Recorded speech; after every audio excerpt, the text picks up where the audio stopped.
आज की इस वीडियो में हम दो चीजों पर बात करेंगे। सबसे पहले बात करेंगे, खुशदिल शाह ने एक पॉडकास्ट में कहा है कि इंडिया वर्सेस पाकिस्तान के मैच में इंडिया को सबसे ज्यादा फेवर मिलती है।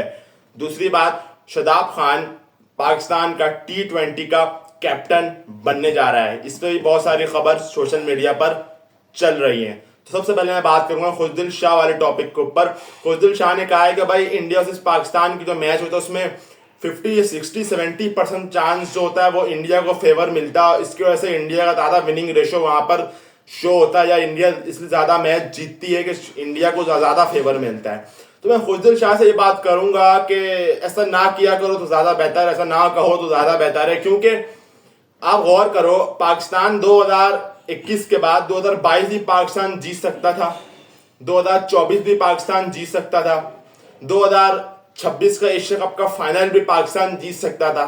तीनों मतलब तीनों मैच में पाकिस्तान ने जो इंडिया को बिल्कुल जड़ से पकड़ लिया था। यानी कि इंडिया का जो मेन हथियार था, अभिषेक शर्मा हो गया, शुभमन गिल हो गया, सूर्या कुमार यादव हो गया, उनको कैप्टन, सबको पाकिस्तान ने पकड़ लिया था। लेकिन फिर भी पाकिस्तान ने अपनी गलतियां की उस मैच में, जिसकी वजह से पाकिस्तान को उस मैच में शिकस्त का सामना करना पड़ा। आप देख लो 22 का मैच, जहां पर हारिस रऊफ की क्या घटिया बॉलिंग थी, जिस तरह विराट कोहली ने उसको अनबिलीवेबल हिटिंग की उसकी बॉलों पर, और लास्ट ओवर मोहम्मद नवाज को दिया गया, जो कि पाकिस्तान के लिए मजबूरी भी थी क्योंकि पाकिस्तान के इसके अलावा और कोई फास्ट बॉलर नहीं था।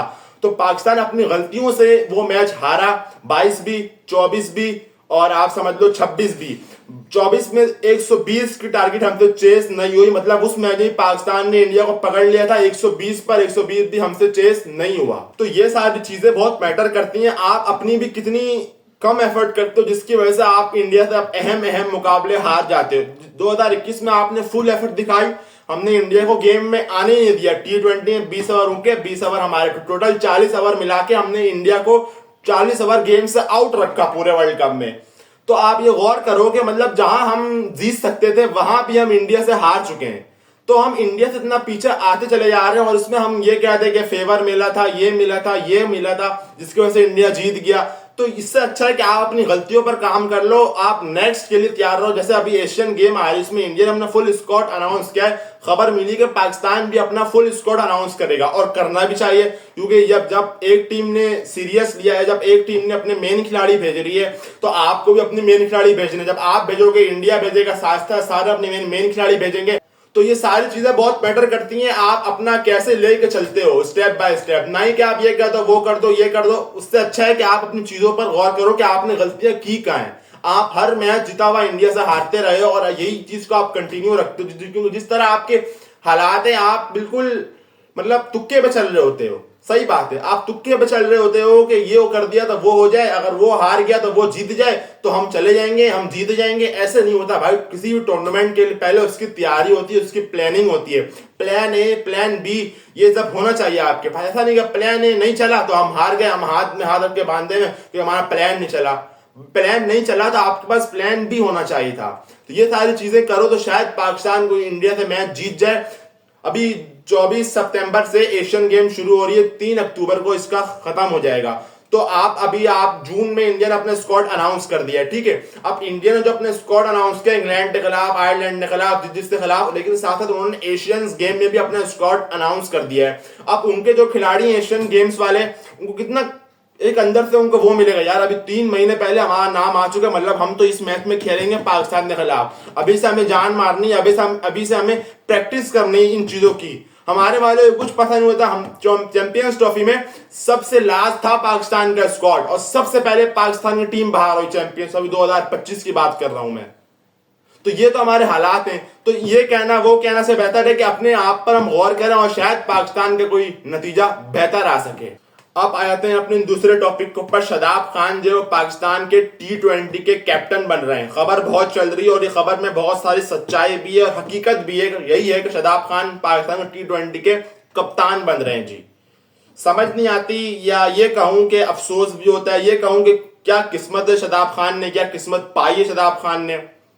मतलब किस्मत हो तो शादाब खान जैसी हो, करना कराना आपको कुछ भी नहीं होता, लेकिन आप पाकिस्तान को लीड करने लग जाते हो। आप पाकिस्तान में टॉप लिस्ट में शामिल हो जाते हैं, आप पाकिस्तान के कैंप में आप शामिल हो जाते हो। डोमेस्टिक में आपसे ज्यादा परफॉर्मर वाले, आपसे ज्यादा विकेट लेने वाले बॉलर, आपसे ज्यादा सेंचुरी करने वाले बॉलर, आपसे ज्यादा रन बनाने वाले बॉलर, आपसे ज्यादा स्ट्राइक रेट वाले बैटर बैठे रहते हैं। आप चले जाते हो किस पे? अपने पीआर के ऊपर।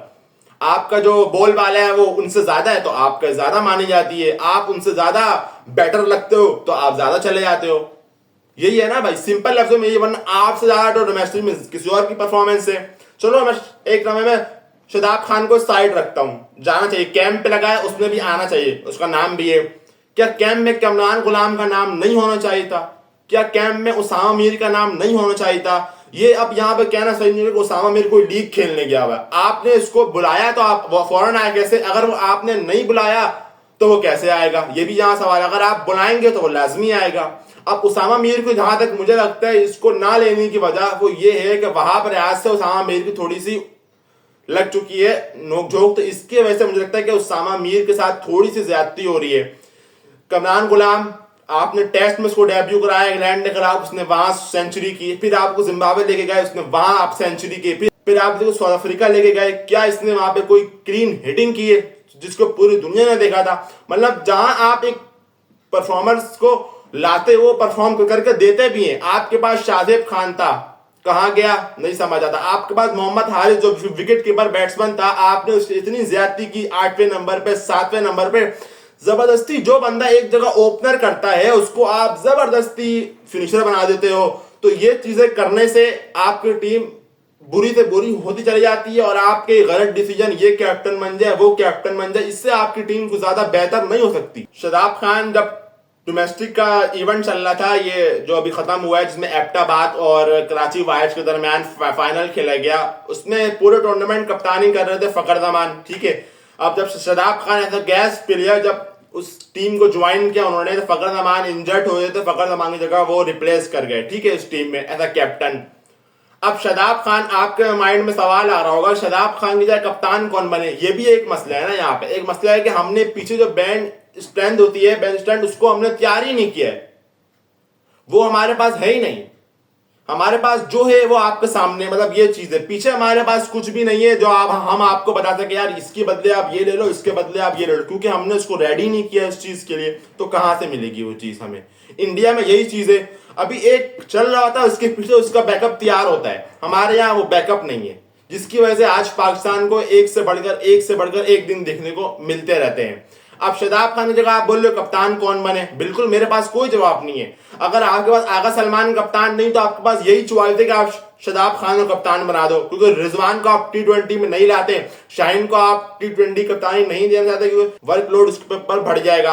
अब आप किसको कप्तान बनाओगे? आपके पास ऑप्शन आता है फकर जमान का, यार फकर जमान को कप्तान है, लेकिन फकर जमान इतनी ज्यादा इंजरी कैरी करता है, उसको कैसे कप्तान बनाओगे? तो ये सारी चीजें बहुत मुश्किल है कि पाकिस्तान में कप्तान आप तो कोई मतलब अपनी लेवल के ऊपर, अपने बेस्ट क्रिकेट कैरियर के ऊपर बन जाए। वरना तो कमरान गुलाम का यहाँ जहां जो रिकॉर्ड है ना, उसको पाकिस्तान टीम के टेस्ट में भी होना चाहिए, वनडे में भी होना चाहिए, T20 में भी होना चाहिए। उसने T20 में भी आप तो करके दिखाया रावलपिंडी के उसमें टीम में। रावलपिंडी में कौन रन बनाता था सिवाय कमरान गुलाम के अलावा? उसने भी बेचारे को बिठा दिया, उस्मान ख्वाजा उनको खिलाया गया।